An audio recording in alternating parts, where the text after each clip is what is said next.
Hello everyone, welcome to class 12 math with Priya. So चलिए discuss करते हैं एक्सरसाइज 5.6 के क्वेश्चंस। तो ये जो है रिलेटेड है पैरामेट्रिक फॉर्म से। अब ये पैरामेट्रिक फॉर्म क्या होती है, यहाँ पे देखिए x जो है वो किसका फंक्शन है। आप कहोगे कि x जो है वो t का फंक्शन है। यहाँ पे ये तो कांस्टेंट है, जो वेरिएबल है वो क्या है t, यानी कि आप कहोगे कि यहाँ पे x t का फंक्शन है और सिमिलरली y भी t का फंक्शन है। बट यहाँ पे हमसे पूछा क्या गया है, हमें यहाँ से dy/dx निकालना है, यानी कि y का differentiation with respect to x निकालना है। पर y तो x का फंक्शन है ही नहीं। अगर ऐसे होता y इज इक्वल टू कोई भी फंक्शन होता f(x), तो हम सिंपली क्या करते हैं, उसको डिफरेंशिएट कराते हैं और आंसर आ जाता है। ठीक है, बट यहाँ पे जो हमारे पास प्रॉब्लम है वो ये है कि ये जो y है वो x का फंक्शन है ही नहीं। तो हमें यहाँ पे क्या करना होगा, पैरामेट्रिक फॉर्म का लगाना होगा। तो पैरामेट्रिक फॉर्म कैसे लगाते हैं, देखिए यहाँ पे हम क्या करेंगे, y को देखेंगे कि y किसका फंक्शन है, y t का फंक्शन है। ठीक है, y t का फंक्शन है, तो y को हम t के रिस्पेक्ट में ही डिफरेंशिएट कर सकते हैं। यस, अगर y t का फंक्शन है तो इसको हम डिफरेंशिएट कर सकते हैं इजीली। और क्योंकि x जो है वो भी t का फंक्शन है, तो x को भी हम t के रिस्पेक्ट में डिफरेंशिएट कर सकते हैं। y को हम t के रिस्पेक्ट में डिफरेंशिएट करते हैं, नो प्रॉब्लम, और x को भी हम t के रिस्पेक्ट में डिफरेंशिएट कर सकते हैं क्योंकि x भी t का फंक्शन है।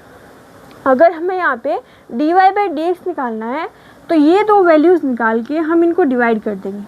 ठीक है, और यहाँ पे देखो dt से dt कैंसिल आउट, तो हमें क्या मिल जाएगा, dy/dx, यानी कि ये दोनों टर्म्स कैसे होंगे, इक्वल।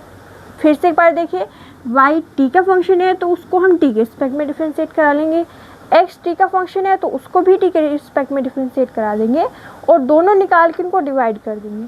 अब यहाँ पे आप देखो t से t कैंसिल आउट हो जाएगा, dt से dt, और dy/dx हमारे पास आ जाएगा। तो चलिए क्वेश्चन नंबर 1 से इसको डिस्कस करते हैं।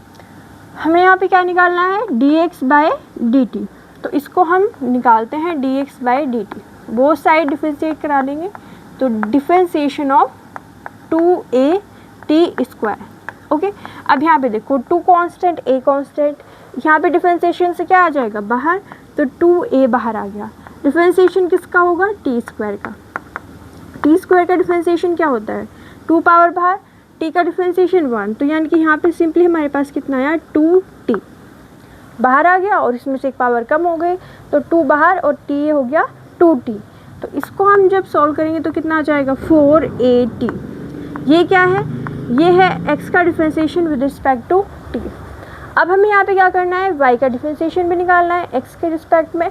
तो यहाँ पे हम निकालते हैं dy/dx dt, क्योंकि t का फंक्शन है ना, तो यहाँ पे हम t के रिस्पेक्ट में डिफरेंशिएट कराएंगे। तो t के रिस्पेक्ट में डिफरेंशिएट कराते हैं d/dt ऑफ at⁴। ओके, अब a कांस्टेंट है तो वो आ जाएगा डिफरेंशिएशन से बाहर। किसका डिफरेंशिएशन होगा, t⁴ का, और t⁴ का डिफरेंशिएशन क्या होता है, यस 3t⁴। यहाँ पे कितना आ जाएगा, 4 बाहर आएगा और इसमें से एक पावर कम हो जाएगी, यानी कि 4t³। ठीक है, 4 पावर बाहर और इसमें से एक पावर कम हो गई तो 4t³, यानी कि ये आया हमारे पास 4at³ क्या है, dy/dt। ठीक है, अब dy/dx निकालने के लिए हमें क्या करना है, इनको डिवाइड करना है। तो यहाँ पे निकालते हैं dy/dx, तो इसको हम यहाँ पे लिख लेते हैं कि जो हमारे पास dy/dx है वो और कुछ नहीं है, इनका डिवीज़न है, dy/dt/dx/dt। इनको डिफरेंशिएट कराते हैं, मतलब डिवाइड कराते हैं। तो इसकी वैल्यू कितनी है, 4at³ ये कितना है, 4at है। तो यहाँ से 4a से 4a कैंसिल आउट, एक t की पावर कम हो गई, मतलब यहाँ पे हमें कितना मिला, t²।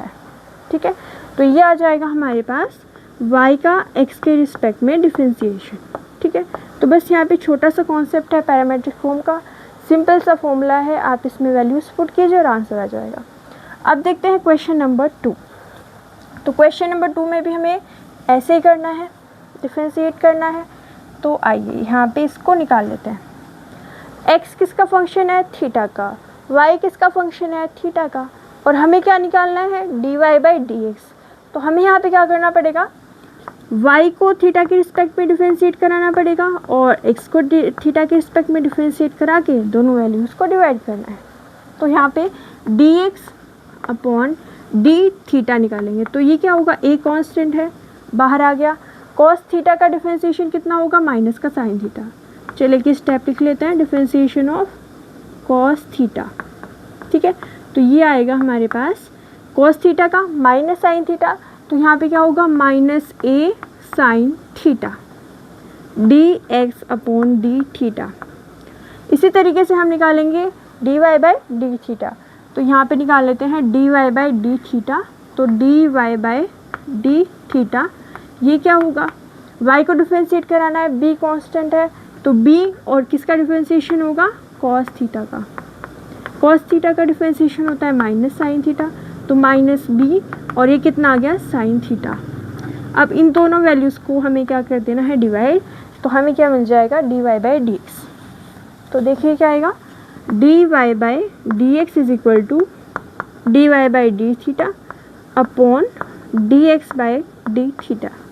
तो ये वैल्यू कितनी आई है, माइनस बी साइन थीटा, और ये वैल्यू कितनी आई है, माइनस ए साइन थीटा, तो माइनस ए साइन थीटा।